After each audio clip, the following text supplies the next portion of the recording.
எல்லோருக்கும் என் அன்பான வணக்கம். இன்றைக்கு நாங்கள் பார்க்க போகிற ரெசிபி மஸ்கோத் அல்வா. இதை மஸ்கோத் அல்வாண்டும் சொல்லுவினோம்.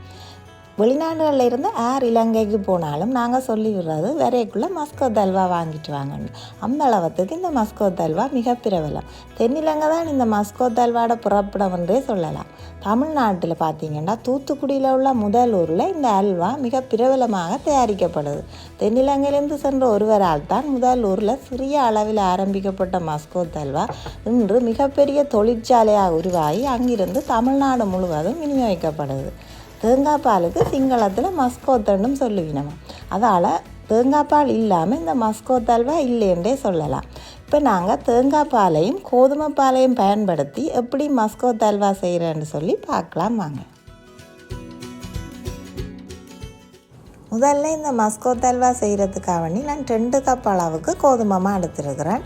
இந்த கோதுமை மாவோட கொஞ்சம் கொஞ்சமாக தண்ணி சேர்த்து இதை ஒரு ரொட்டி பதத்துக்கு நாங்கள் முதல்ல குழைச்சி எடுக்க வேணும். இப்போ 2 கப் கோதுமை மாவுக்கு நான் 175 மில்லிலிட்டர் அளவுக்கு தண்ணி எடுத்துருக்கிறேன். இந்த அளவுகள் எல்லாமே நான் டிஸ்கிரிப்ஷன் பாக்ஸில் போடுறேன், நீங்கள் பார்த்து தெரிஞ்சு கொள்ளலாம்.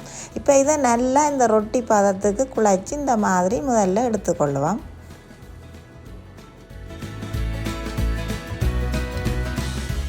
இப்போ இதை நல்லா குழைச்சி எடுத்துட்டேன். இதுக்கு நான் இனி 6 கப் அளவுக்கு தண்ணி சேர்க்க போகிறேன். ரூம் டெம்பரேச்சரில் இருக்கிற தண்ணி சேர்த்தா போதும்.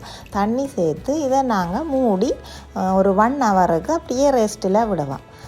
1 ஹவர் முடிஞ்சதும் நாங்கள் இதை எடுத்து இந்த கோதுமை பாலை வேறையாக எடுக்கணும். அதுக்காக வேண்டி இந்த மாவை இந்த மாதிரி நாங்கள் புழிஞ்சு செய்யக்குள்ள கோதுமை பால் வேறையாகவும் சக்கை வேறையாகவும் வரும்.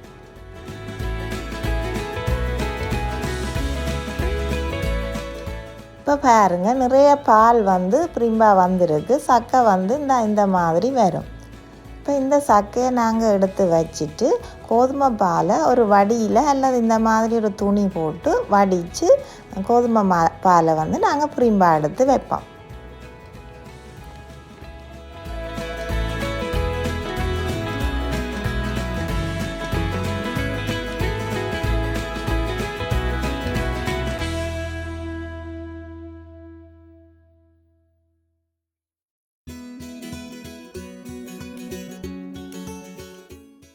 இப்போ கோதுமை பாலை நாங்கள் பிரித்து எடுத்த பிறகு இந்த பாருங்கள், இதுதான் அந்த சக்கை. இது குளூட்டோன். இந்த குளூட்டோன் பல பேருக்கு அலர்ஜிக்கு ஏற்படுத்துறதும் இருக்குது. இந்த குளூட்டோனை நாங்கள் பிரிக்காமல் எடுக்கிறதால தான் சில நேரம் மஸ்கோத் அல்வா பல்லில் ஒட்டுற மாதிரியும் இருக்கும். இப்போ இதை நாங்கள் இப்படியும் பிரித்து எடுக்கணும். அதை பிரித்து எடுத்து அதை நாங்கள் தூர வீசிடலாம். இப்போ பாருங்கள், கோதுமை பால் இதில் தண்ணியும் சேர்ந்துருக்கு. இதை நாங்கள் ஓவர் நைட் அப்படியே விட்டுட்டு அடுத்த நாள் காலையில் பார்த்தோம்னு சொன்னால் இந்த மாதிரி தண்ணி மேலேயும் திக்கான கோதுமை பால் அடியிலையும் உறைஞ்சிருக்கும்.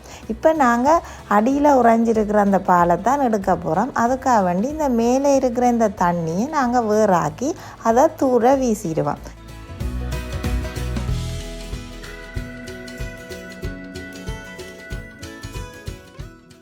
இப்போ நாங்கள் தண்ணியிலேருந்து கோதுமை பாலை பிரித்து எடுத்துட்டோம். இப்போ இதை நல்லா கலக்கி எடுத்துக்கொள்ளுவோம். அடியில் உறைஞ்சிருக்கும், அதால் தான் நல்லா கலக்கி எடுத்துட்டு இதில் எவ்வளவு கப் கோதுமை பால் வந்திருக்குன்னு சொல்லி அளந்து பார்ப்போம். இப்போ 2 கப் கோதுமைக்கு சரியாக எனக்கு 2 கப் கோதுமை பால் வந்திருக்கு.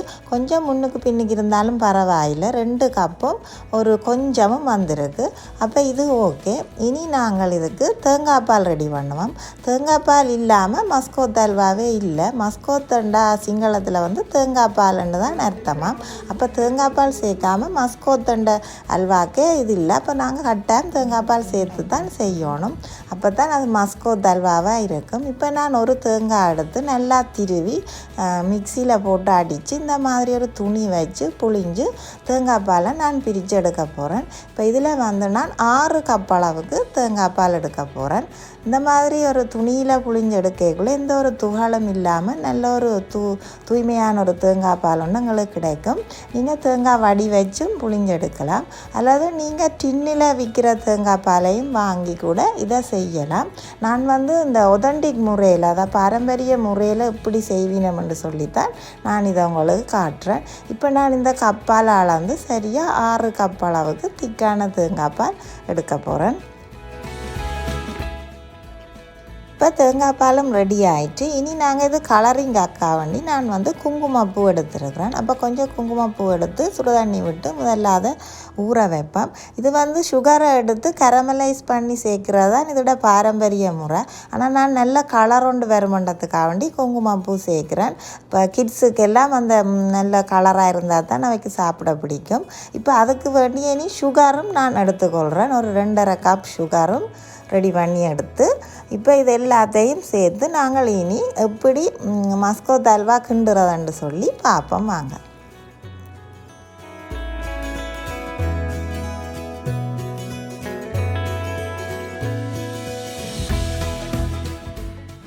ஒரு பேனை அடுப்பில் வச்சு நாங்கள் முதல்ல கோதுமை பாலை சேர்ப்போம். கோதுமை பாலை சேர்த்த பிறகு அதோடையே நாங்கள் எடுத்து வச்சிருக்கிற தேங்காய் பாலையும் உண்டாவே சேர்ப்போம். இப்போ இது எல்லாத்தையும் நாங்கள் சேர்த்து மீடியத்துக்கும் கொஞ்சம் லோ ஹீட்டில் வச்சு தான் கிண்ட ஆரம்பிக்கணும். இப்போ நாங்கள் தேங்காய் பால் சேர்த்துட்டு அதோடையே நாங்கள் வந்து எடுத்து வச்ச சுகரையும் சேர்ப்போம். இப்போ சுகரையும் சேர்த்து நாங்கள் இனி கிண்ட தொடங்க வேண்டியதான். இது வந்து கிண்டும் போது அடியில் வந்து கொஞ்சம் அடிப்பிடி பார்க்கும், கொஞ்சம் ஒரு திரண்ட மாதிரி வரும். அதால் நீங்கள் ஆரம்பத்தில் மீடியத்து குறைவான ஹீட்டில் வச்சு இந்த மாதிரி கிண்ட தொடங்கிட்டு அப்புறம் படிப்படியாக மீடியத்தை விட கொஞ்சம் அதிகம் பண்ணி நீங்கள் ஹீட்டை வந்து கூட்டிக்கொண்டே போகலாம். ஆரம்பத்தில் வந்து இந்த மாதிரி கைவிடாமல் கிண்டிக்கொண்டே இருக்கணும். இப்போ பாருங்க, இது இந்த மாதிரி ஒரு பதத்துக்கு வந்துட்டுது. இந்த பதத்தில் வச்சு நாங்கள் இனி இதுக்கு கலரிங் சேர்க்கலாம். இப்போ நான் ஏற்கனவே எடுத்து வச்சிருக்கிற அந்த குங்குமப்பூவையும் வந்து நான் இதோட சேர்க்க போகிறேன். அப்போ நல்ல ஒரு கலரும் எங்களுக்கு வந்துடும். இது உண்மையில் சுகரை கரமலைஸ் பண்ணி போடக்குள்ள ஒரு ப்ரௌன் கலர் ஒன்று வரும். அதுதான் இதோட ஒதன்டிக் கலர். ஆனால் நான் வந்து ஒரு வடிவுக்காக மற்ற எல்லோரும் பார்த்தோன்னே விரும்புகிற கலர்ன்னு சொல்லி நான் இந்த குங்குமப்பூ கலரே எடுத்துருக்கிறேன். இப்போ இப்படி நல்லா கிண்டி கொண்டே இருங்க. இப்போ இந்த இடத்துல வந்து நீங்கள் இடைக்கிட கையை விட்டு கிண்டலாம். இது ஒரு நீண்ட ப்ராசஸ் தான், கொஞ்சம் டைம் எடுக்கும்.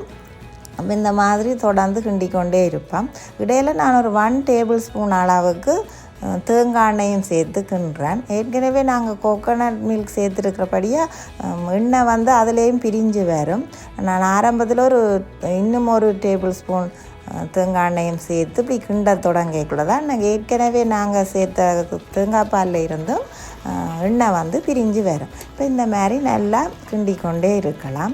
இது வந்து நான் சென்ற இடம் இலங்கைக்கு போயிருக்கேக்குள்ள அங்கே வந்து நிட்டாம்புன்ற இடத்துல நாங்கள் போயிருக்கல, அங்கோட வாகனம் வந்து பழுதடைஞ்சு இருந்தது. அப்போ அந்த வெயிட்டிங் டைமில் வந்து நான் அங்கே இருக்கிற 2 சிங்கள பெண்களோடு நான் கதைச்சிட்டு இருந்தேன். அப்போ அவள் தான் எனக்கு எப்படி இந்த அல்வாவை நான் ஒதன்டிக் முறையில் செய்கிறேன்னு சொல்லி எனக்கு சொல்லி தந்தவன். அவையிட்டே இருந்து கேட்டு நான் இதை கற்று செய்து பார்த்து தான் இப்போ உங்களுக்காக வேண்டி இதை செய்து காட்டுறேன். இந்த முறையில் செய்தால் மஸ்கோத் அல்வா நல்லாவே வரும்.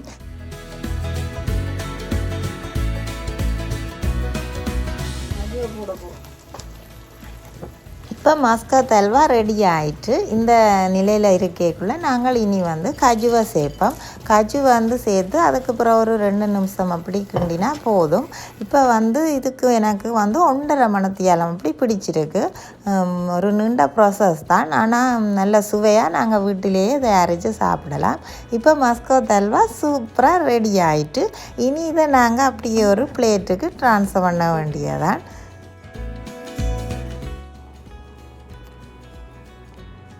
இப்போ நான் ரேயில் இதை ட்ரான்ஸ்ஃபர் பண்ணின பிறகு இந்த மாதிரி மேலே நல்லா அமர்த்தி விட்டு கொள்ளணும். வாழையில் இருந்தால் இன்னும் நல்லா வாழையிலையால் அமர்த்தி விட்டு கொள்ளலாம். நான் ஷிப்பலாக் பேக் போட்டு அதால் வந்து அமர்த்துறேன். கொஞ்சம் சூடாக இருக்கக்குள்ளேயே நாங்கள் இதை நல்லா அமர்த்தி விடணும். இப்படி அமர்த்தின பிறகு ஒரு 2-3 ஹவர்ஸ் இதை நாங்கள் ரெஸ்ட்டில் விட்டால் சரி, சூப்பராக அல்வா ரெடி ஆகிட்டு இனி கட் பண்ணி சாப்பிட வேண்டியதான்.